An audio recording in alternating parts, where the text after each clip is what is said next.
ইতিহাসের সেরা dribbler Ronaldinho শুধু সেরাই না, ইতিহাসের সেরা 10 ড্রিবলারের 5 জনই ব্রাজিলিয়ান। অন্যদিকে বিখ্যাত ওয়েবসাইট 90 মিনিটের মতে ড্রিবলার হিসেবে মেসির চেয়ে এক ধাপ উপরে নেইমারের অবস্থান।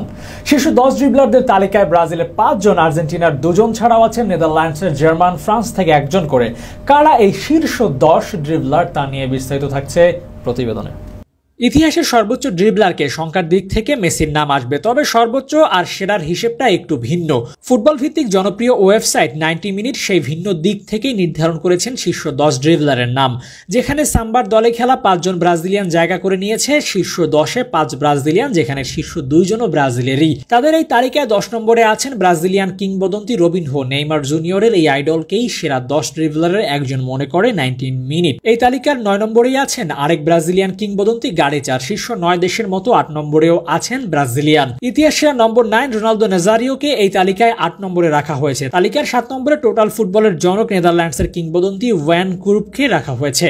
এই ডাচ কিংবদন্তির উপরে আছেন জার্মান তারকা ইডেন হ্যাজার্ড। জার্মানের এই বিশ্বকাপ জয়ী খেলোয়াড় তার ড্রিবলিং এ মুগ্ধ করেছে ফুটবল বিশ্বকে।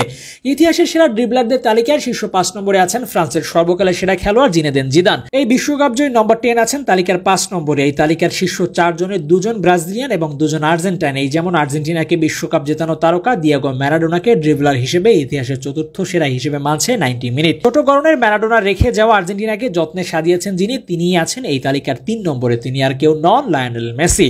ইতিহাসের সর্বোচ্চ ড্রিবলিং করেছেন এই আর্জেন্টাইন জাদুকরী, তবে সর্বোচ্চ সংখ্যা দেখেই তাকে সেরা মানতে নারাজ অনেকেই। সেজন্য ইতিহাসের তৃতীয় সেরা ড্রিবলার হিসেবে নাম রেখেছে 90 মিনিট। তাদের মতে ইতিহাসের সেরা 2 ড্রিবলার অবশ্য ব্রাজিলিয়ান। ফুটবল প্রিন্স নেইমিকে এই তালিকার দ্বিতীয় স্থানে রেখেছে তারা। বারবার ইনজুরিতে পড়ার কারণে নিজের সেরাটা সম্পূর্ণ বিকাশ করতে পারেননি নেইমি, তবে যতক্ষণ সবুজ গালিচা ছিলেন ততক্ষণ বিশ্বকে মাতিয়েছেন পায়ের জাদুতে। রোনালদিনহো সম্পর্কে বলা হতো বল তার কথা শোনে, তার পায়ের সাথে, হাঁটুর সাথে কিংবা মাথার সাথে লেগে থাকে বল। মূলত মাটিতে কিংবা শূন্যতেও ড্রিবলিং করার সক্ষমতা ছিল রোনালদিনহোর, আর সেই তালিকায় তাই ইতিহাসের সেরা ড্রিবলার হিসেবেও রাখা হয়েছে রোনালদিনহোর নাম।